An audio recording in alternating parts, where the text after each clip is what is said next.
y vamos a comenzar con justamente la evaluación de estos resultados. Entonces vamos a hablar de algunos conceptos, de métodos de análisis y ya vamos a comenzar con el temario. Profesora, Ajá.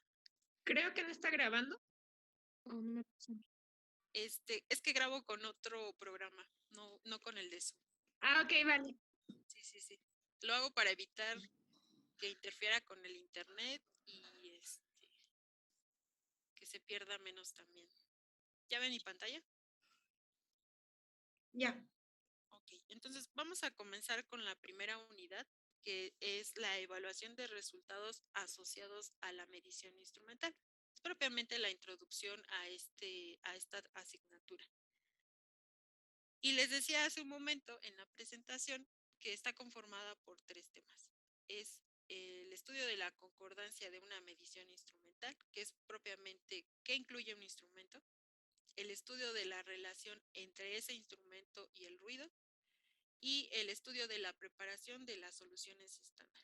Como vamos a utilizar un instrumento, vamos a necesitar probablemente algunas soluciones estándar de concentración conocida para poder calibrar esos instrumentos. Entonces vamos a revisar qué características deberían de tener estos estándares. Y en esta unidad vamos a presentar esos procedimientos estadísticos. Les decía, cómo hacer este manejo de datos. Ya tengo una curva de calibración y ahora cómo la analizo. Cómo sé que es confiable, cómo sé que es lineal, cómo saber qué puntos descartar si algún punto se desvía de mi tendencia, de mi línea recta. Si estoy analizando una muestra, ¿cómo reporto ese resultado? O sea, si ustedes como bioquímicos hicieron una determinación de glucosa, bueno, entonces, ¿cómo puedo llegar a una conclusión y decir que este paciente a lo mejor es diabético? ¿Cómo expreso ese resultado? Generalmente, cuando son resultados de muestras, nosotros le vamos a dar un intervalo de confianza, un intervalo de aceptación o de rechazo a ese resultado. Y es lo que vamos a revisar en esta unidad. Entonces, vamos a comenzar con el primer subtema. Y antes de comenzar de lleno con el tema, me gustaría hablar de algunos conceptos que suelo comentar bastante durante toda la teoría. Entonces, me gustaría que quedaran muy claros. Para comenzar, ¿qué es una muestra? La muestra va a ser una parte representativa de nuestro objeto de análisis. Podemos tener muestras biológicas, de alimentos, podemos tener muestras químicas, petroquímicas. Alícuota va a ser una porción o una fracción de esta muestra. Entonces, nosotros constantemente vamos a tomar ciertas alícuotas de nuestra muestra. El analito es propiamente esa especie química que queremos determinar. Pueden ser uno o varios analitos. En una muestra biológica, les decía, en un medicamento, en una muestra química, en un alimento. ¿Qué sería la matriz de la muestra? Bueno, todo aquello que acompaña a mi analito. Entonces, vamos a poner ejemplos. Tenemos una muestra de sangre y lo que queremos determinar es hierro. Díganme ustedes qué acompaña esa muestra de sangre. ¿Qué puede contener una muestra de sangre? Plasma, Plasma, ajá. eritrocitos, glóbulos blancos, bueno, leucocitos. El paquete, ajá, el paquete celular. ¿Qué más? Hemoglobina. Hemoglobina, Otros ajá. iones también. ¿Cuál, perdón? Otros iones. Ok. ¿Qué más? ¿Qué más tiene esa muestra de sangre? Que pueda interferir con nuestra determinación, por ejemplo, de hierro. Proteínas. Proteínas, exactamente, tenemos proteínas, entonces puede haber un efecto matriz por esas proteínas. ¿Qué más puede tener nuestra muestra? Si el paciente está tomando algún medicamento, podría estar ahí. Exactamente, algún medicamento que esté tomando el paciente. Imagínense que estamos cuantificando ácido acetil salicílico y y paracetamol, no sé. y alguno de nuestros pacientes pues probablemente tomó alguno de esos medicamentos o analitos que tienen un comportamiento muy similar. Entonces, obviamente que va a haber un efecto de la matriz. Entonces, a eso me refiero cuando hablamos de matriz de la muestra. Y depende obviamente de cada muestra. En el caso de las muestras biológicas, la complejidad es mayor. Vamos a ver cómo eliminar este efecto matriz. Uno puede ser el tratamiento que le damos a la muestra o dos puede ser el método de cuantificación que utilizamos. Y este método de cuantificación es uno que ustedes ya conocen. ¿Cuál es, chicos?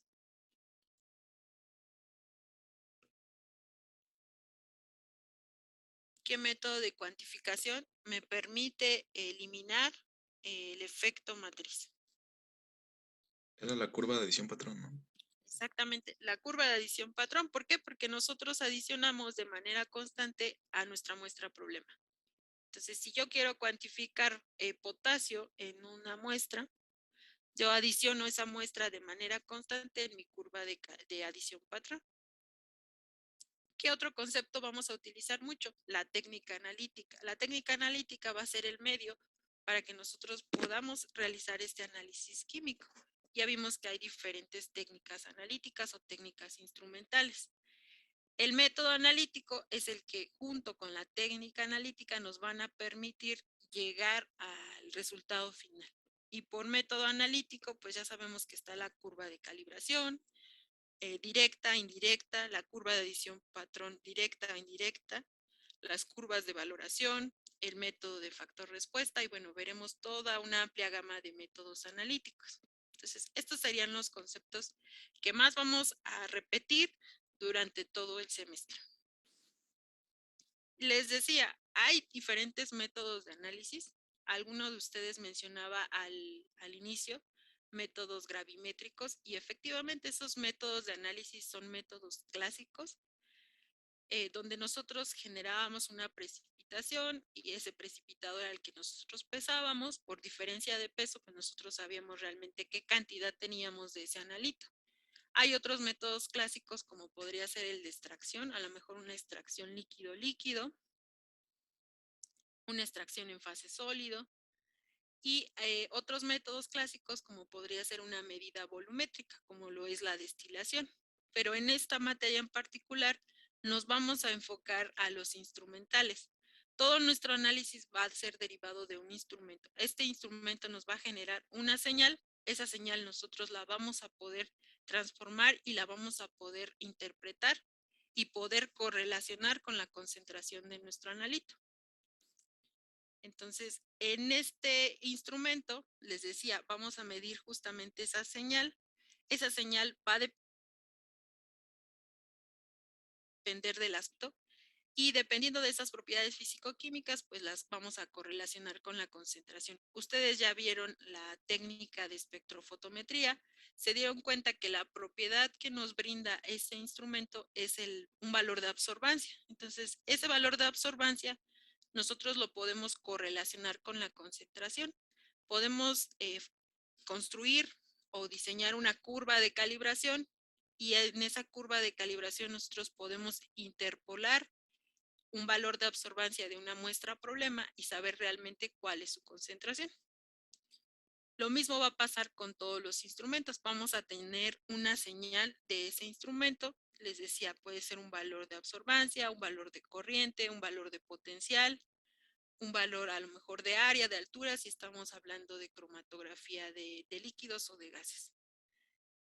Y en ese caso les decía, esa respuesta o esa señal del instrumento pues va a depender. Si estamos haciendo un método electroanalítico, esa señal de qué tipo va a ser una señal de tipo eléctrico. Si estamos utilizando un método óptico, pues esa señal sería de tipo óptico. Y bueno, en esta diapositiva que les muestro a continuación, vienen algunas de las propiedades físico-químicas y algunos de los métodos instrumentales que existen. Ustedes se pueden dar cuenta que métodos instrumentales son bastantes. Obviamente que por tiempo no podemos revisar a detalle algunos otros como podría ser rayos X o resonancia magnética, polarografía a lo mejor, vamos a enfocarnos a métodos que ustedes van a utilizar en mayor medida en su vida diaria y en su ámbito profesional, como lo son la espectrofotometría, como lo son absorción atómica y como lo son cromatografía de gases o de líquidos. Entonces, vean, dependiendo de las propiedades físico-químicas de cada analito, pues va a ser el método instrumental. Vean, si nosotros queremos medir el potencial eléctrico, que es con lo que están más familiarizados, pues nos vamos a auxiliar de métodos instrumentales como la potenciometría. Si lo que yo quiero medir o la propiedad que yo quiero medir es la relación masa-carga, pues a lo mejor utilizo una técnica instrumental como lo es la espectrometría de masas. O si quiero irme a la medición de la propiedad de absorción, la absorción de la radiación, pues a lo mejor me voy a métodos como espectrofotometría, como resonancia magnética. Entonces, vean, dependiendo de las propiedades que tiene este analito, pues va a ser la elección de ese método instrumental. Y vean que propiedades físicas y químicas, pues hay bastantes. Entonces, básicamente se van a clasificar esas técnicas analíticas en tres. La primera veíamos que son las técnicas espectroscópicas. Esta nos va a medir cuál es la señal de absorción o emisión óptica de un analito. ¿Y cuáles vamos a revisar en este laboratorio? Las de espectrofotometría ultravioleta visible y las de espectrofotometría atómica, en este caso de absorción. Vamos a ver el fundamento, los tipos de espectrofotómetros de absorción atómica y vean que también tenemos otras técnicas analíticas como las técnicas cromatográficas. Estas técnicas se encargan justamente de separar y detectar cuáles son los componentes en una muestra. En estas técnicas podemos identificar qué analitos están presentes y en qué cantidad. Y en la parte electroquímica, pues vamos a medir esa señal eléctrica y nos vamos a auxiliar de la potenciometría. Vamos a utilizar electrodos de pH o electrodos selectivos de iones. A lo mejor electrodos de plata, de calcio, de fluoruros, etc. Como vamos a auxiliarnos de un instrumento, pues estos métodos instrumentales tienen ciertas características. Alguien hace un momento nos decía que al ser un instrumento, pues es necesario que nosotros lo calibremos y que tengamos la certeza de que está trabajando adecuadamente. Para poderlo calibrar, generalmente utilizamos estándares o soluciones donde conocemos esa concentración. Cuando ustedes utilizaban un potenciómetro, siempre lo calibraban, les decía el profesor, es que lo tienen que calibrar al pH de medición. ¿Y cómo era ese proceso, chicos? Alguien que me platique. ¿Qué es lo que hacían cuando calibraban el potenciómetro? Se calibraba con buffers a distinto pH y creo que era de un pH ácido a un pH básico. Ajá. ¿Y cómo decidían qué pHs utilizar? ¿O siempre utilizaban todos los pHs? Bueno, yo recuerdo que utilizábamos uno ácido, uno cercano a la neutralidad y uno básico. Ok. Utilizaban a pH 4, a pH 7 y a pH más o menos de 10, ¿no? ¿Y por qué utilizaban esos pHs? ¿O no podrían solo utilizar un pH? ¿O de qué dependía?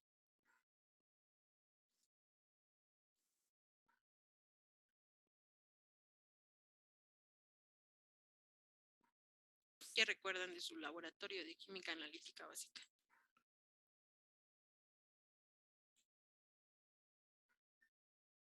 Supongo que podría influir el pH al que nosotros pretendamos trabajar, pero no estoy segura. Aparte, me parece como lógico lo que compartía mi compañera, porque de esa manera, si tú pones el potenciómetro en, en, en diferentes puntos que abarcan al final todo el rango de pH, te puedes asegurar que funciona en todo el rango. Entonces, Sí, efectivamente, cada potenciómetro tiene su procedimiento para poderlo calibrar. Generalmente son 3 pHs, como bien lo dice su compañera. un pH ácido de 4, pH de 7, pH más o menos de 10. Sin embargo, si ustedes se dieron cuenta en la parte experimental en el laboratorio, algunas veces es suficiente con que calibremos al pH al que vamos a realizar la medición. Algunos potenciómetros te sugieren que lo realices con los tres pHs y que al obtener valores en cada uno de esos, en cada una de esas soluciones se obtiene una pendiente. Esa pendiente te indica si efectivamente está calibrado o no el potenciómetro. Ya son potenciómetros a lo mejor un poquito más nuevos o actualizados, pero finalmente es verificar que ese instrumento está calibrado. Lo mismo va a pasar con un espectrofotómetro. Vamos a necesitar de soluciones estándares donde nosotros conozcamos una concentración. Vean, en el potenciómetro conocemos el pH, sabemos que tiene pH 4, pH 7 y pH 10. Entonces yo esperaría que al introducir el electrodo me dé un pH de 4 en esa solución de 4. Lo mismo va a pasar en un espectrofotómetro.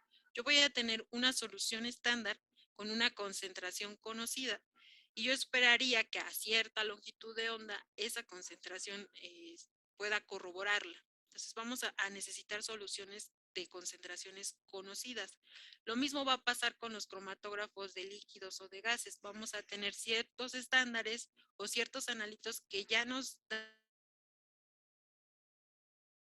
la pauta para indicarnos que el instrumento está calibrado.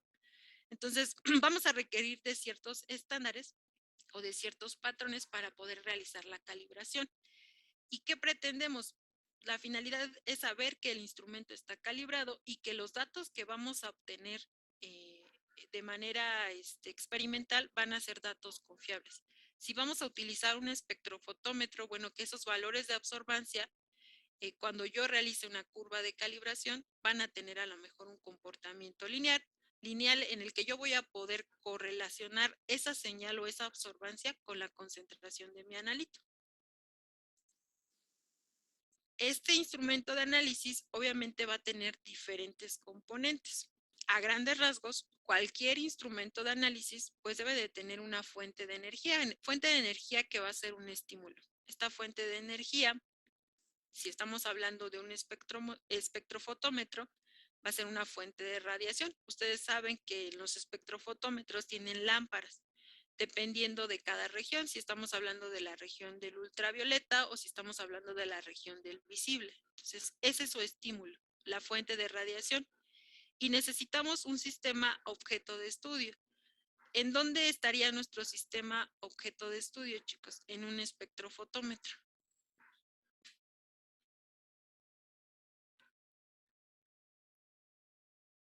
En la celda. En la celda, exactamente. Nosotros colocamos la muestra en nuestra celda. Es una solución translúcida y vamos a hacerle incidir justamente esa radiación que viene emitida de nuestra fuente o de nuestra lámpara. Esa radiación obviamente va a tener cierta señal, una señal que nosotros vamos a poder interpretar. Entonces vamos a tener que una respuesta o una información analítica. Eso es en el caso del espectrofotómetro de la región molecular, pero en el caso de absorción atómica también vamos a tener una fuente de radiación, no vamos a tener un sistema objeto de estudio, pero en ese caso ya no va a ser una celda, a lo mejor el compartimento de uno de absorción atómica va a ser diferente. Pero al igual que en espectrofotometría, vamos a tener una respuesta y vamos a tener información analítica. Ya veíamos que dependiendo de las propiedades, pues vamos a tener valores de absorbancia, valores de potencial, valores de corriente o valores de área o de altura. Pero finalmente es una información analítica o una respuesta. ¿Cuáles serían entonces los componentes básicos de cualquier instrumento? Estamos hablando de espectrofotómetros, de absorción atómica, estamos hablando de potenciómetros, de cromatógrafos. Da igual de qué instrumento estemos hablando, siempre vamos a tener que generar una señal. Esa señal analítica, les decía, vamos a necesitar un estímulo. En el caso de los espectrofotómetros veíamos que son las fuentes de radiación y vamos a necesitar transformar o modificar esa señal. En este caso es una señal mecánica o eléctrica vamos a necesitar procesarla a una señal de salida, una señal que nosotros podamos interpretar. Entonces, básicamente, los instrumentos de análisis van a componerse de 4 partes.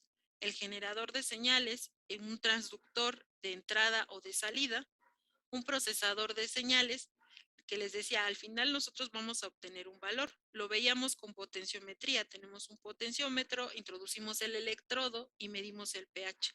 ¿Y qué vemos en la pantalla? Ese valor de pH. Obviamente esa ya es una señal procesada, ya es una señal que nosotros podemos interpretar como analistas. Y aquí les coloco algunos ejemplos de los componentes de un instrumento. Vean, como instrumentos podemos tener el fotómetro, el pHímetro o potenciómetro, algún espectrómetro de emisión atómica, y viene cuál sería entonces su fuente de energía o el estímulo que necesita cada uno de estos instrumentos. Vean, por ejemplo, en el fotómetro necesitamos de una fuente de radiación como podría ser la lámpara de wolframio. En el caso del espectrómetro de emisión atómica, a lo mejor necesitamos de una flama para poder generar ese estímulo.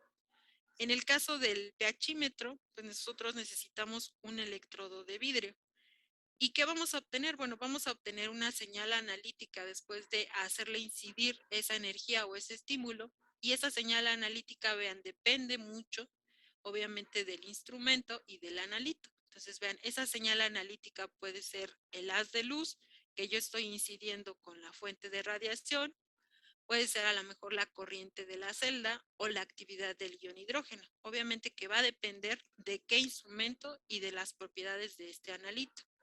Y vean, esa información o esa señal analítica va a ser procesada para que finalmente nosotros podamos interpretar esa señal. Tengamos una medida de corriente, a lo mejor en el caso del espectrofotómetro de absorción atómica, en la pantalla o en la computadora yo ya voy a ver un valor de absorbancia. Son valores que nosotros ya vamos a poder interpretar y con los que vamos a poder correlacionar la concentración del analito. ¿Dudas hasta aquí, chicos? Profesor. No. Ok. Entonces, ese es el objetivo finalmente de un instrumento. Pero entonces, para poder llegar a esa medición en el instrumento, nosotros previamente tenemos que tener ciertas etapas o cierta metodología para poder llegar ya a la medición en el instrumento. Apaguen sus micrófonos. Ya listo.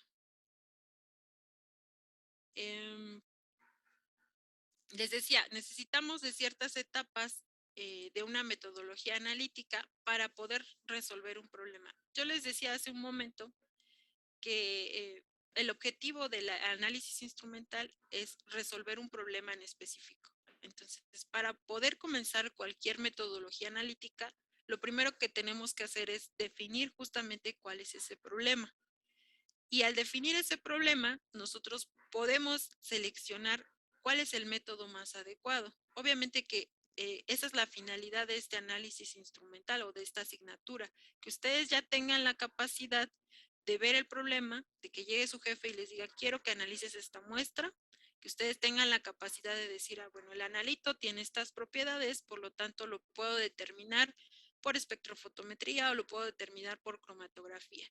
Y considerando la complejidad de mi muestra, entonces yo puedo utilizar este método de cuantificación. Muchas veces ya en el trabajo a lo mejor ya hay metodologías validadas o estandarizadas y es prácticamente seguir esa metodología. Pero el objetivo de esta asignatura es que ustedes generen ese criterio para poder seleccionar la mejor técnica instrumental y el mejor método de cuantificación. Entonces, si llega a su jefe y les dice, bueno, quiero que determines arsénico en sangre. Entonces, estamos hablando de arsénico y estamos hablando de una muestra que es biológica. Entonces, primero, ¿qué técnica instrumental puedo utilizar? Pues si estoy hablando de arsénico, a lo mejor voy a utilizar espectrofotometría de absorción atómica porque sé que con esa técnica yo puedo determinar metales o minerales. Y es una muestra biológica, es sangre, por lo tanto es bastante compleja. Entonces, ¿qué método de cuantificación puedo utilizar? Bueno, pues creo que la profesora un día me dijo que podía utilizar curvas de calibración o curvas de adición patrón. ¿Cuál sería más conveniente? ¿Cuál me lleva más tiempo? ¿Cuál es más, más rápida y cuál me da mayor confiabilidad? Bueno, entonces voy a retomar todo lo que me decía esta profesora para ver qué método es el más eficiente. Y también la complejidad de mi muestra. Tengo una muestra de sangre y a lo mejor estamos hablando que mi muestra son 3 mililitros, entonces solo tengo 3 mililitros de mi muestra. ¿Qué puedo hacer con esos 3 mililitros? Ustedes recuerdan que en adiciones patrón tenemos que adicionar de manera constante a nuestra muestra problema. ¿Creen que con 3 mililitros sea suficiente para preparar una curva de calibración? ¿Ustedes qué No, creen? Entonces, ¿qué harían ustedes? Si yo voy y les digo, a ver, sin poner en evidencia a nadie, a ver, Ángela Zamora, quiero que analices una muestra de sangre y es arsénico. ¿Qué pensarías tú, Ángela? ¿Qué harías primero? Ah, bueno, pues, eh, ay, es que, bueno, a ver si tengo una cantidad suficiente de la muestra para Ajá. de ahí, pues, poder elegir, por ejemplo, una curva de adición patrón y si no, bueno, elegir otro método para poder cuantificar. Exactamente, Ángela. Lo primero que tienen que ver es qué cantidad de muestra tienen. Después, qué tan compleja es. Si es una muestra de sangre, obviamente que tienen que hacer un tratamiento a esa muestra. Si van a hacer una medición en absorción atómica, probablemente tengan que hacer una digestión ácida, que es simplemente adicionar cierto volumen, a lo mejor de ácido nítrico, ácido perclórico o una combinación de estos, para eliminar toda esa materia orgánica y que solo quede arsénico en solución, ¿sí? Entonces depende mucho su cantidad de muestra.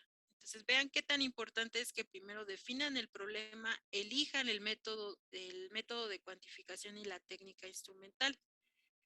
Y obviamente que también va de la mano la toma de muestra. ¿Por qué por qué creen que es importante la toma de muestra? ¿Qué tanto me puede afectar en una medición una toma de muestra, chicos? Si estamos hablando a lo mejor de un análisis clínico, ¿en qué podría afectarme?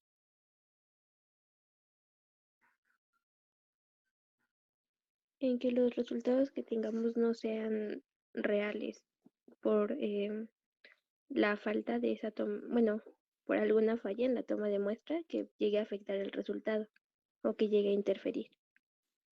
Ajá, que no sean confiables. Pero ¿por qué creen que podemos hacer mal nosotros como analistas al tomar la muestra? ¿Qué podríamos hacer mal o qué puntos serían críticos en esa toma de muestra?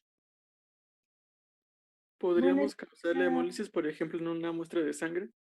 Exactamente, la hemólisis es un factor importante porque esa hemólisis va a afectar, o sea, va a afectar en nuestra determinación, incluso por ejemplo, en el área cromatográfica, en métodos bioanalíticos, se tiene que evaluar el efecto de la hemólisis, porque muchas veces ese efecto enmascara el resultado.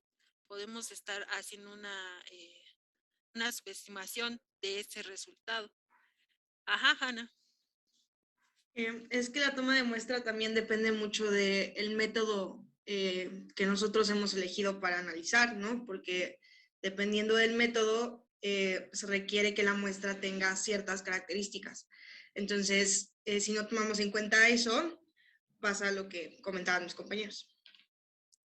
Exactamente. Hasta en la selección de los tubos. Si estamos hablando de una muestra en sangre, ustedes como bioquímicos saben que hay diferentes tubos, ¿no? Diferentes colores. Cada tubo es específico para el tipo de muestra. Entonces vean cómo es importante ese planteamiento desde la toma de muestra. Hace, hace algún tiempo se hacía un proyecto de absorción atómica y lo que querían determinar era calcio en sangre. Entonces, al hacer una mala elección de a lo mejor de uno de esos tubos de muestra, pues podríamos modificar nuestro resultado, podríamos alterarlo. Y vean que en cualquier técnica instrumental que nosotros utilicemos, siempre vamos a necesitar un tratamiento de muestra, sobre todo si es una muestra biológica o si es un alimento o si es un medicamento. Nosotros no podemos, por ejemplo, introducir tal cual una tableta en una celda espectrofotométrica. Obviamente vamos a tener que disolver esa tableta, vamos a tener que filtrar esa solución, porque todas las soluciones que nosotros coloquemos en una celda espectrofotométrica tienen que ser translúcidas. Finalmente, nosotros tenemos que hacer un proceso que se conoce como optimización del método, que es seleccionar qué método, qué toma de muestra y qué tratamiento le vamos a hacer a esa muestra, para finalmente llegar a una medición en el instrumento, adquirir esos datos, tratar esos datos y llegar a un resultado analítico, ¿sí? Y bueno, aquí les tengo algunos ejemplos de los problemas que pueden ser problemas científicos, técnicos, económicos o sociales, y cuál sería entonces nuestro problema analítico. Ven, como problema social, a lo mejor tenemos la contaminación de algún río. ¿Cuál sería entonces nuestro problema analítico? La identificación y determinación de a lo mejor de esos contaminantes que existen en el agua. ¿Qué contaminantes hay en el agua y en qué cantidad?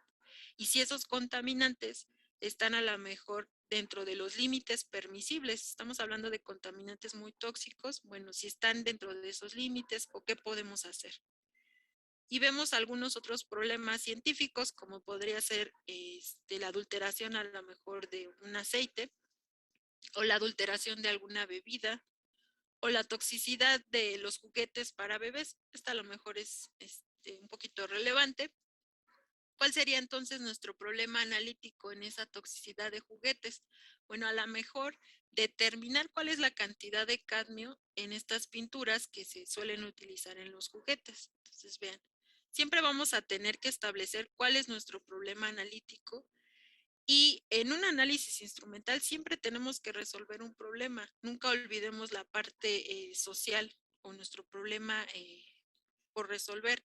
Ustedes como clínicos, cuando analizan una muestra de sangre, una muestra de orina, lo hacen con un objetivo. Al final le emiten un resultado a ese paciente o al médico que es el responsable finalmente de llegar a un diagnóstico.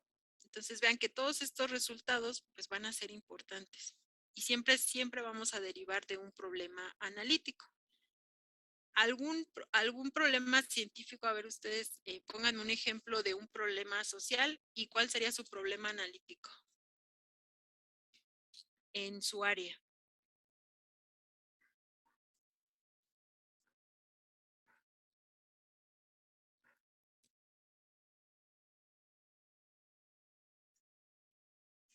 ¿No? ¿Lo hacemos al azar? A ver, los dos participantes que levantaron la mano. Imanol. Bueno, no sé si sea un ejemplo de un problema social, pero Ajá. recuerdo que cuando fue creo que hace poco, bueno, hace ya un tiempo la contaminación con la leche de la Conasupo, que se encontró bueno, que se encontró como radiación. Yo me imagino que ahí el problema analítico sería pues revisar primero obviamente qué era lo que lo causó, qué sustancia o qué alimentación en todo un entorno, por ejemplo en un estado o en toda una ciudad, y después hasta el momento de identificarla, saber qué cantidad o cuánto de radiación tenían esas leches, y me imagino que se tendría que utilizar uno de estos instrumentos. Exactamente. Vamos a lo mejor probablemente la cromatografía, porque ya estamos hablando de contaminantes que están en cantidades muy pequeñas. Entonces, generalmente cuando son cantidades ya de nanogramos o picogramos por mililitro, solemos utilizar ya cromatógrafos, ya sea de líquidos o de gases. Eso va a depender de las propiedades físico-químicas de estos contaminantes. Ajá, muy bien, Imanol. A ver, Brenda.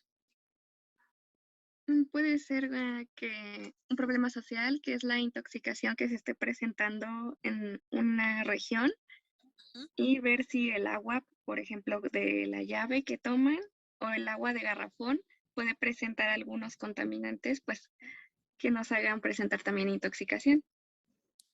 Exactamente. Entonces, ahí el problema analítico sería determinar cuáles son esos contaminantes y en qué cantidades están. A lo mejor saber si realmente nos estamos intoxicando por el agua que consumimos día a día.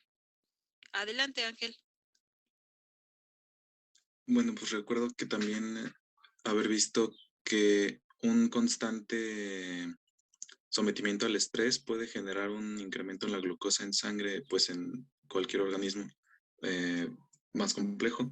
Entonces, pues supongo que se podría hacer un estudio para relacionar si una exposición constante al estrés, eso va a generar que los niveles de glucosa en sangre pues incrementen y pues eso relacionarlo con padecimientos de trastornos metabólicos, ya sea la hiperglucemia. Exactamente, ese es un punto muy importante.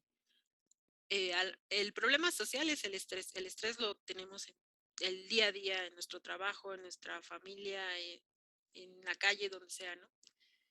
¿Y cuál sería el indicador de que se está generando ese estrés? Nos dice Ángel, el aumento de glucosa. Entonces sí podríamos hacer un estudio y nuestro problema analítico sería determinar la cantidad de glucosa después de una exposición de estrés. ¿Y cómo propiciaríamos ese estrés? Bueno, nosotros ya empezaríamos a crear nuestra metodología de cómo hacer esa investigación. Adelante, Uribe. Sí, yo estuve pensando en un problema sobre el maquillaje de baja calidad, como por ejemplo los labiales, la toxicidad que crean los labiales, y el problema analítico sería la determinación de plomo en, pues sí, en dichos labiales que son, ¿cómo decirlo? Como muy corrientes, muy, sí, de baja calidad, que pueden dañar la salud.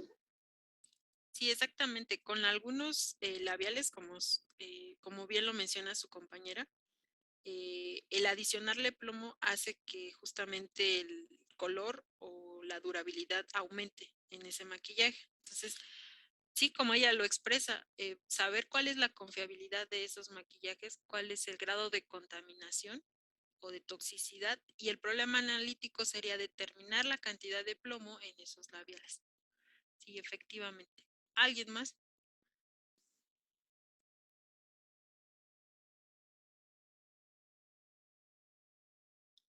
Entonces, vean, siempre vamos a tener que resolver una cuestión social y eso es lo importante o lo bonito de esta asignatura. ¿Qué vamos a resolver? O sea, no es solo voy a cuantificar y voy a usar una curva de calibración, no, es qué voy a lograr con esa curva de calibración, con esa curva de adición patrón. Vean que la decisión que ustedes tomen, pues va a depender mucho el resultado. Obviamente tienen que elegir el mejor método de cuantificación, el más confiable, para que su resultado pues pueda llegar a una conclusión y pueda resolver ese problema social o económico. Entonces, vean la importancia de hacer un análisis instrumental consciente. Entonces, vean, tenemos que definir cuál es el problema, qué cantidad de muestra tenemos, si es una muestra biológica, a lo mejor si es líquido cefalorraquídeo. Si estamos tomando una muestra, a lo mejor nuestro estudio es en ratas y la cantidad de muestra que podemos tomarle a una rata son de 100 o 200 microlitros a lo mejor de plasma o de sangre. Es una cantidad muy pequeña. Entonces, ¿qué puedo hacer con esa cantidad de muestra? O si es un alimento, a lo mejor queremos determinar los residuos de ciertos medicamentos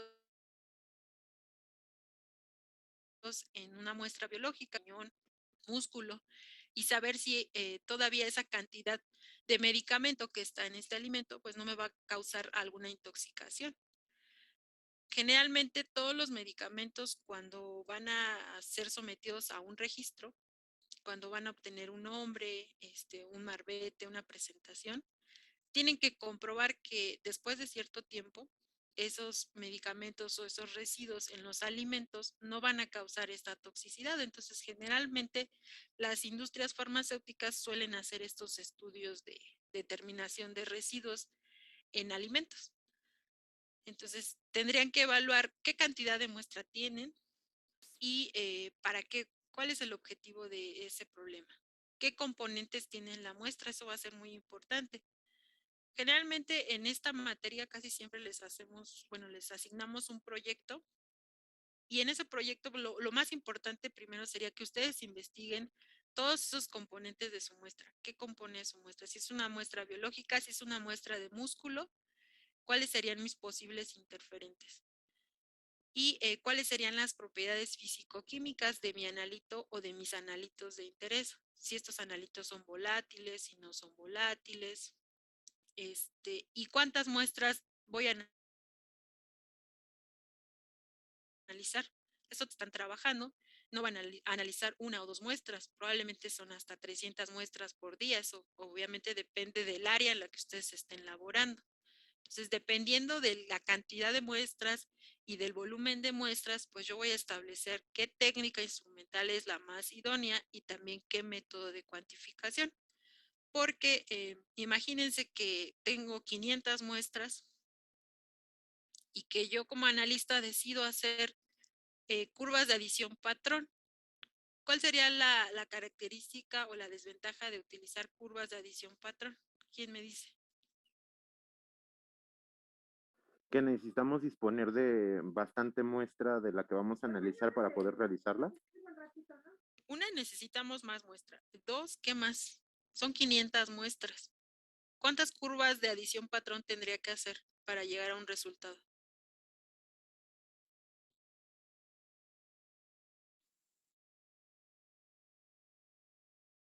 500 curvas.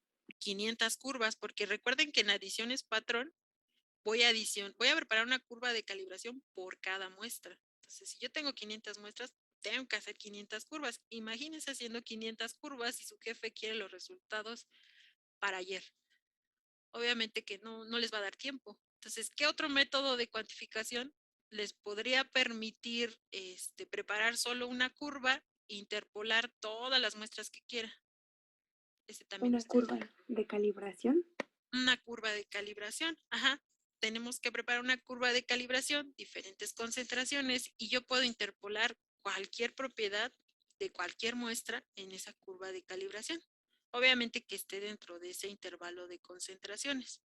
Entonces, vean, ustedes en esta materia, al final, yo espero que tengan esa capacidad de elegir qué método de cuantificación es el más rápido y el más conveniente en cada una de estas determinaciones. Y no solo van a estar las curvas de calibración directa, también vamos a ver curvas de calibración indirecta. ¿Qué pasa cuando llego a un laboratorio y tengo un espectrofotómetro, pero ese espectrofotómetro solo mide en la región del visible? Entonces, yo necesito analitos que tengan la propiedad de absorber en esa región. ¿Pero qué creen? Que mi analito no absorbe en la región del visible. Entonces, ¿qué voy a hacer? Ya le voy a decir a mi jefe, no puedo hacer la determinación. Obviamente que no. Ustedes como bioquímicos van a tener la capacidad de decir, bueno, si no tiene esa propiedad, entonces yo voy a generar una reacción química que me forme un complejo que sea colorido y con el que yo pueda hacer esa determinación. Entonces, esas son las ventajas que yo espero que al final de esta asignatura tengan ustedes. Y bueno, aquí les coloco otro ejemplo, ya sería como que el proceso global de análisis, desde cuando planteas el problema hasta que llegas a un informe. Entonces, vean, el problema es que existe una mancha de aceite en el suelo. Entonces, primero tenemos que definir el problema y cuál sería el objetivo. Entonces, para poderlo definir, pues empezamos a comenzar a cuestionarnos hasta dónde llega esa contaminación, de qué tipo es esa contaminación, qué contaminantes son, no sé, es una mancha, pero ¿qué analitos están en esta mancha de suelo? Yo no lo sé. Entonces, ¿qué método o qué técnica me permite saberlo? Pues obviamente yo tengo que hacer una toma de muestra de esa mancha del suelo, hacer una extracción, separar y poder identificar qué analitos están presentes en esa muestra. Entonces, a lo mejor, como se trata de una muestra de suelo, bueno, a lo mejor podría utilizar para identificar qué analitos son, a lo mejor cromatografía de gases o cromatografía de líquidos. Entonces, yo hago una extracción, hago una separación y veo qué analitos están presentes en esa muestra de suelo. Ya que yo tengo qué analitos están presentes en la muestra, ahora yo puedo saber en qué cantidad están esos analitos. Y obviamente que va a ser necesario, la preparación de la muestra, porque no vamos a tomar la mancha de suelo y directamente la vamos a medir en el instrumento. Obviamente eso no lo podemos hacer. ¿Qué vamos a hacer? Bueno, tomamos una muestra de esa mancha y hacemos una extracción a lo mejor líquido. Aquí lo sugieren que se haga una extracción. Extraemos los analitos o el analito de interés y este es el que nosotros vamos a introducir a nuestro instrumento. Entonces vamos a hacer una identificación, vamos a hacer una cuantificación y al final vamos a emitir un informe y a lo mejor decirle al cliente, bueno, en esa mancha tienes tales contaminantes en esta cantidad y esos contaminantes son tóxicos, entonces te sugiero que hagas algo para modificar esa situación de esa mancha porque puedes intoxicar a las personas que están a lo mejor a tu alrededor. Entonces, a grandes rasgos, este sería el proceso global de un análisis. Obviamente que ustedes lo van a enfocar a lo mejor al área clínica. ¿Hasta aquí tienen alguna duda, chicos? ¿Algún comentario? No, profesora. No, profesora.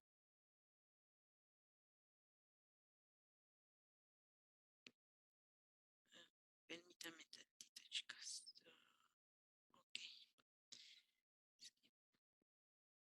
Y un mensaje. Ok, entonces, si no hay dudas, vamos a comenzar con el segundo subtema, que es la relación que nos va a dar la respuesta de ese instrumento con el ruido. Entonces, nosotros vamos a tener siempre una señal que nos va a proporcionar el instrumento, pero también vamos a tener este ruido de fondo. Y ahorita vamos a ver que podemos tener ruidos ambientales o ruidos instrumentales. Entonces, ¿qué tan conveniente va a ser que esa relación señal-ruido sea alta o sea pequeña? Eso ahorita lo vamos a ver. Y bueno, aquí les coloqué una imagen. Este es un cromatograma y si ustedes observan, la parte negra es una muestra blanca, una muestra que no contiene el analito de interés y el pico que está en color rosa o fuchsia, no sé qué color sea ese, tenemos a nuestro analito de interés. Entonces, nosotros podemos conocer cuál es esa relación de la señal que nos está dando nuestro instrumento con la señal que nos proporciona o el ruido que nos proporciona este instrumento. Esa relación señal-ruido tiene un límite y ahorita vamos a ver cuál es. Entonces, vean, cualquier muestra muestra va a tener uno o varios analitos. Esos analitos obviamente van a estar acompañados de componentes o componentes de la matriz, si estamos hablando de una matriz biológica, de un alimento, de un producto farmacéutico, pues van acompañados esos analitos de una matriz. Y esa muestra o ese analito nos va a dar una señal. Esa señal nos las va a proporcionar, ya vimos que un instrumento, pero ese instrumento a su vez va a tener ruidos que van a modificar esa señal. Y pueden ser ruidos ambientales o ruidos instrumentales. Esa señal ruido, entonces, vamos a definir propiamente entonces qué sería el ruido. El ruido no es más que esas fluctuaciones o variables que nosotros no vamos a poder controlar. Hay algunos ruidos ambientales, como a lo mejor las vibraciones, que nosotros sí podremos de alguna manera controlar ligeramente. ¿Y a qué me refiero con eso? Si ustedes se dieron cuenta o si han visto en videos, porque sé que algunos de ustedes no han tenido la oportunidad de entrar a un laboratorio, se han dado cuenta que las balanzas están en ciertas mesas. ¿Por qué creen que estén específicamente en una mesa en especial? ¿Qué creen que no podríamos colocar a lo mejor esas balanzas en cualquier otro lugar? ¿Qué creen que pase con las balanzas, chicos? ¿Qué ruidos podríamos tener? ¿Qué ruidos ambientales podríamos tener en una balanza? La inclinación podría alterar el peso, ¿no? La inclinación, ajá. Si ustedes recuerdan, las balanzas también tienen una burbuja de calibración para ver si están calibradas o no, ¿sí? Para ver el nivel de nivelación, como lo acaba de decir su compañero. ¿Para qué más podría influir en una balanza? Por ejemplo, si yo estoy pesando, ¿qué factores podrían afectar ese peso? El movimiento que produce por sí solo el operador cuando tal vez se recarga sobre la mesa o algo parecido. Ok, el movimiento, las vibraciones. Entonces, ¿ustedes creen que las vibraciones ambientales puedan modificar ese resultado? Sí. Efectivamente. Y a veces son factores o fluctuaciones que muchas veces no controlamos. A lo mejor ahorita no lo podemos visualizar porque no estamos en el laboratorio, pero por ejemplo en campo 1, justamente donde están las balanzas, están en mesas que según están aisladas y que evitan que esas vibraciones modifiquen nuestro resultado. Sin embargo, a un costado de las balanzas está el espectrofotómetro de absorción atómica y ese espectrofotómetro de absorción atómica utiliza una bomba. Entonces, cada vez que encienden esa bomba, se generan esas vibraciones. Muchas veces sí modifican esos resultados. Entonces, vamos a tener ruido o fluctuaciones que nosotros no vamos a poder controlar.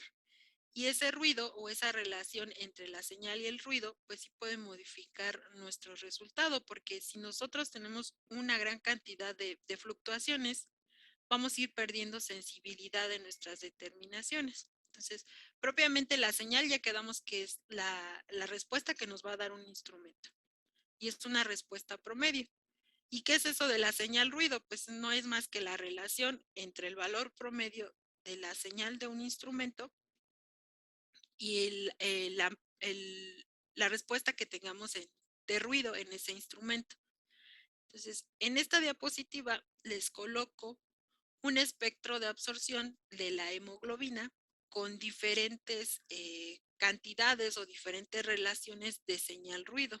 Vean, esta es la señal ruido y hay diferentes niveles de esa señal ruido. ¿En cuál se visualiza mejor la respuesta, chicas? Vean, está del lado derecho y va del 1 al 100. Ajá. Entonces, ¿en dónde ya podemos comenzar a ver una respuesta confiable o más certera? ¿A partir de qué valor? 50, bueno. Ajá, sí, a 50, vean, ya tenemos mayor sensibilidad. Entonces, ¿qué nos indica esta relación señal-ruido? A mayor, obviamente que cuando este valor es menor, pues obviamente no vamos a tener confiabilidad en nuestros resultados y vamos a perder mucha sensibilidad. Imagínense que nuestro máximo de nuestro analito esté justamente en 550. Díganme si vamos a poderlo visualizar, a lo mejor con una señal ruido de 1. ¿Qué pasaría? ¿Podrían ver ustedes el máximo de esta hemoglobina? No. No. Entonces, vean, a medida que esa señal ruido se va disminuyendo, nosotros vamos a ir perdiendo sensibilidad. Vean, si va aumentando esa relación señal-ruido, aquí ya estamos en 100, vamos a aumentar también esa sensibilidad, porque vean, a 550 yo ya puedo ver el máximo de esta hemoglobina y puedo hacer una determinación.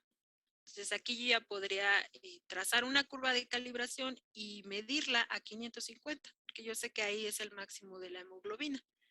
Entonces, ¿a qué quiero llegar con esta diapositiva? Que justamente esa señal ruido tiene un valor y nos dice que ese valor o esa señal ruido casi siempre tenemos que buscar que sea mayor a 2.1 para poder tener resultados confiables. Y aquí les coloco otro ejemplo. Vean, es el efecto de la señal ruido en un espectro de progesterona. Vean, aquí hay una señal ruido de 4.3, una señal ruido de 43, en donde se ve más definido ese espectro de la progesterona. ¿En el A o en el B? En el B. En el B, exactamente. Yo tengo una duda. Ajá. Es respecto a la imagen anterior que nos compartió. ¿Esta? Ajá. Bueno, mi duda era cuál era el instrumento que se utilizó para sacar esas gráficas y cuál era el ruido en ese caso para ese instrumento. Ok, en este caso es un espectro de absorción de hemoglobina, es un espectrofotómetro y obviamente que los ruidos pueden ser instrumentales o pueden ser ambientales. Veíamos en un espectrofotómetro también van a influir las vibraciones. Ahorita vamos a ver algunos ejemplos de los posibles ruidos, porque finalmente son fluctuaciones que nosotros no controlamos y no sabemos que van a pasar en el momento en que estamos haciendo la medición. ¿Sí me explico? Pero sí podemos identificar más o menos cuáles, o sea, cuáles afectarían más dependiendo del instrumento, ¿no? Sí, sí podemos establecer cuáles pueden comprometer nuestro resultado y a lo mejor al momento de obtener un resultado y ver que esos resultados no son confiables o no son congruentes, suponer que es debido a ese tipo de fluctuaciones o de variables que nosotros no controlamos. ¿Y eres tú, Hanna, la que está hablando? Es que vi Sí. que sí. Sí. Ok. ¿Sí? Entonces, ahorita vamos a ver algunos ejemplos de cuáles podrían ser los ruidos ambientales o ruidos instrumentales. Entonces, ¿en qué va a afectar esa relación señal-ruido? Pues ya vimos que va a afectar en la sensibilidad del método. Entonces, imagínense que ustedes como BQDs los dejan analizar residuos de antibióticos en leche, ¿sí? Obviamente que si ustedes no tienen una adecuada señal-ruido, va a afectar en su determinación, porque estamos hablando de residuos, de cantidades muy pequeñas. A lo mejor esos antibióticos en leche están en nanogramos sobre mililitro. Entonces, si no tenemos una adecuada señal-ruido, ¿qué va a pasar? No vamos a poder detectar las cantidades más pequeñitas de esos antibióticos en nuestra muestra de leche. Entonces, siempre tenemos que buscar que esa relación señal, la señal que nos proporciona nuestro instrumento, y el ruido que se puede generar en ese sea mayor a 2.1 para que podamos decir que nuestros datos son confiables y que no se vea afectada la sensibilidad de nuestro método, ¿sí? Y muchos instrumentos tienen algoritmos que justamente se encargan de procesar esas señales y de alguna manera disminuir ese ruido que se puede generar, porque ya vimos que son fluctuaciones que no vamos a controlar.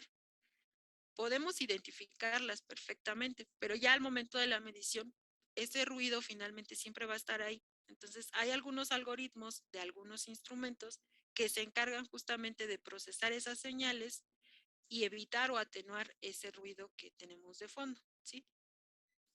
Y les decía, hay diferentes fuentes de ruido. Podemos tener los ruidos fundamentales o instrumentales o los ruidos ambientales.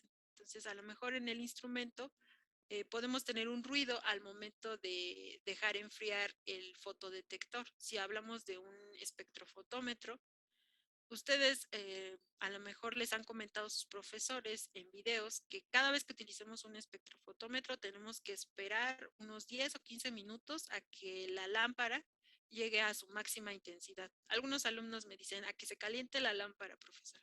Pero es básicamente eso, que llegue a su máxima intensidad. Entonces, muchas veces en esos cuidados podemos tener esos ruidos de fondo o podemos tener ruidos ambientales, como decíamos, las vibraciones mecánicas o las interacciones eléctricas, como en el caso de las balanzas. Cuando hay vibraciones, bien decía uno de sus compañeros, al momento de que estamos manipulando el reactivo, si el analista no hace una manipulación correcta, pues puede modificar ese resultado. Lo mismo va a pasar con los instrumentos. Van a influir esas vibraciones mecánicas, va a influir la temperatura. Por ejemplo, para los cromatógrafos de líquidos, la temperatura influye en el caso de los cromatógrafos de gases. En cromatografía de líquidos también influye ese proceso de separación. La temperatura puede afectar nuestra separación y puede ser que modifique tanto esa separación que a lo mejor no podamos identificar a nuestros analitos de interés. Entonces, vean, podemos tener ruidos químicos y les decía, son variables o fluctuaciones químicas que nosotros no, en algunos casos no vamos a poder controlar. Vamos a poder identificar, sí, pero a lo mejor no vamos a poderlo controlar del todo. Y vean, ¿qué fluctuaciones podemos tener? Una es la variación de la temperatura. Esa a lo mejor sí la podemos controlar y estar seguros que ese no fue el factor. ¿Y cómo lo controlamos? Bueno, si estamos trabajando a lo mejor con un cromatógrafo de líquidos o un cromatógrafo de gases, bueno, entonces a lo mejor trabajamos en un cuarto donde tengamos aire acondicionado y, por ejemplo, en un cromatógrafo de líquidos, pues establecer cuál es la temperatura idónea para ese instrumento. O las variaciones en la presión, esa también podría ser una fluctuación que afecta y que genera un ruido químico. O las variaciones en la temperatura, a lo mejor ahí también podemos controlarla, podemos controlar esas condiciones ambientales, pero vean, son ruidos que muchas veces no vamos a poder controlar. O vibraciones, les decía, vibraciones mecánicas, el cambio de la intensidad de la luz, bueno, a lo mejor esos cambios de intensidad sí los podemos controlar, a lo mejor utilizamos un regulador para esos cambios de intensidad y generalmente casi todos los instrumentos, ya sean espectrofotómetros, ya sean cromatógrafos de líquidos o de electroforesis capilar, casi todos traen un regulador para evitar justamente esos cambios de intensidad que van a generar ruido y que ese ruido, al sacar esa relación señal-ruido, pues pueden modificar nuestra sensibilidad del método. A lo mejor humos que se generan en el laboratorio.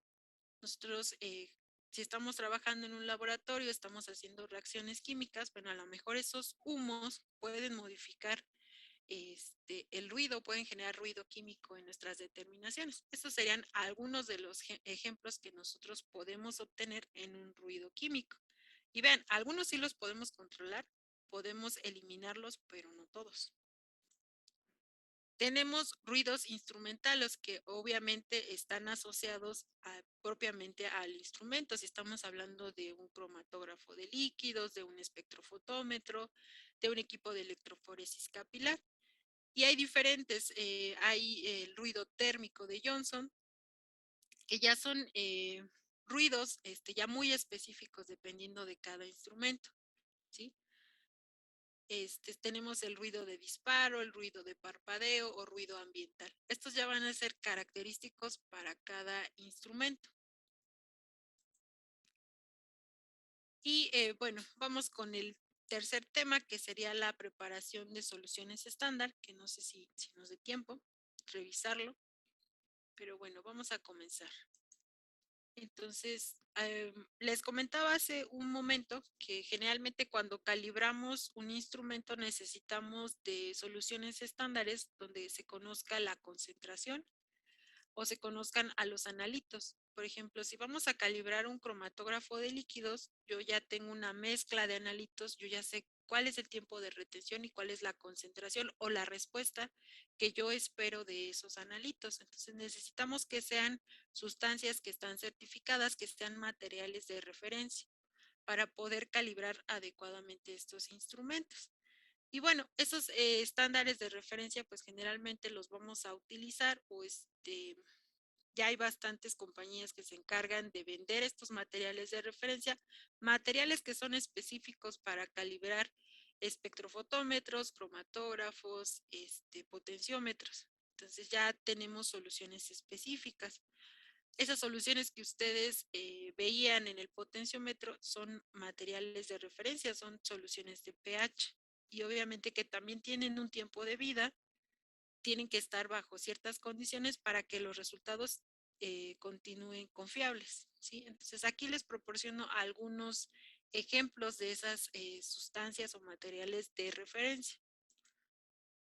Aquí tenemos otras, si queremos a lo mejor calibrar un cromatógrafo o un espectrofotómetro, vean, están ya los estándares de referencia, son estándares que están certificados, que se sabe cuál es la respuesta y cuál es la concentración de estos estándares.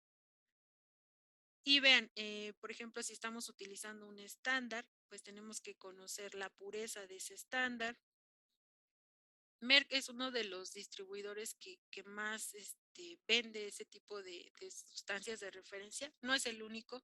Obviamente hay una amplia gama de laboratorios y de personas que se encargan de vender materiales de referencia para calibrar estos instrumentos. Incluso ya hay compañías que se dedican justamente a calibrar estos instrumentos. Son compañías ya especializadas compañías, las mismas, a veces que las mismas compañías que te venden el instrumento, por ejemplo, el cromatógrafo de líquidos o de gases, son las mismas que te hacen el proceso de calibrado. Entonces ellos ya llevan sus estándares, verifican que está funcionando correctamente ese instrumento. Y bueno, aquí les coloco algunas páginas, se las voy a colocar en la plataforma, algunas páginas de diferentes organismos que se encargan de producir materiales de referencia, ya sea para espectrofotómetros, cromatógrafos, para equipos de absorción atómica. Entonces, vean, ya cada uno tiene sus catálogos y tiene diferentes estándares de referencia.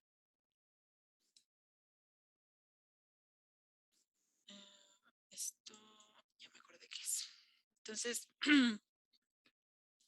nosotros vamos a utilizar un estándar no solo para calibrar un instrumento, también vamos a utilizar estándares cuando queremos preparar una curva de calibración. Y esos estándares pues, nos van a permitir desarrollar esos métodos de análisis. Entonces, les decía, esos estándares no solamente los vamos a aplicar en una calibración de un instrumento, también para preparar una curva de calibración. Esa curva de calibración pues nos va a permitir conocer o correlacionar la concentración de un analito.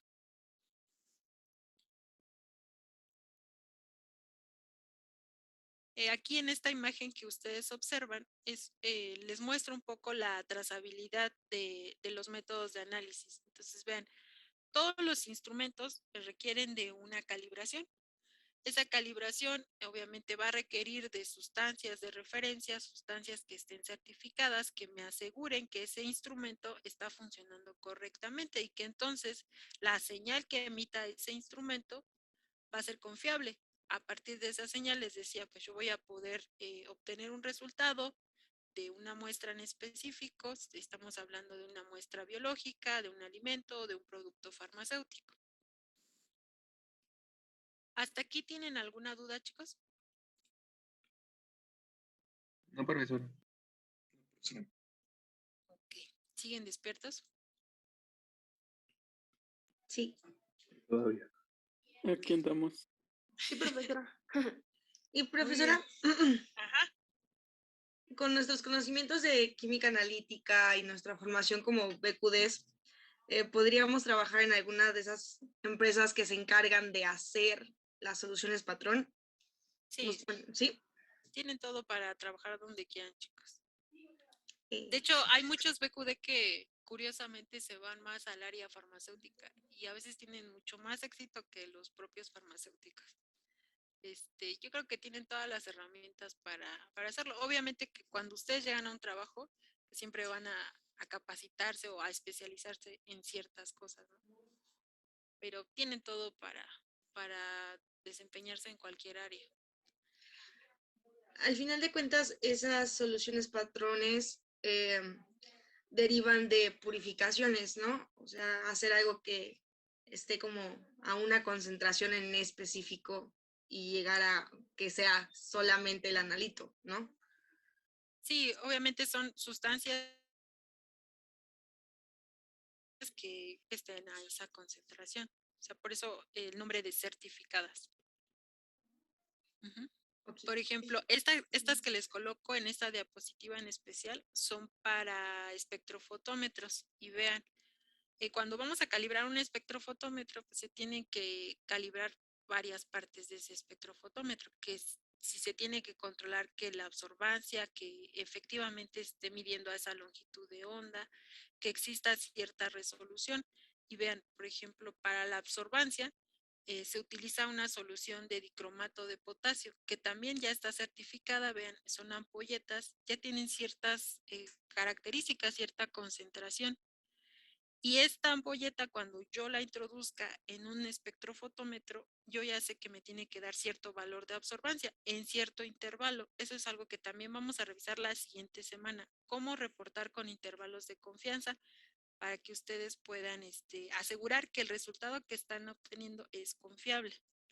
Vean, en un espectrofotómetro, pues también tenemos que asegurarnos que efectivamente está midiendo en la longitud de onda, porque ustedes saben que en un espectrofotómetro el intervalo de confianza es bastante amplio, desde 200 hasta 800 nanómetros. Entonces, que efectivamente a 550 nanómetros me está dando una lectura adecuada, un valor de absorbancia adecuado. ¿Cómo lo sé? Bueno, las personas que ya se encargan específicamente de calibrar estos instrumentos generalmente utilizan estas soluciones de olmio, óxido de olmio.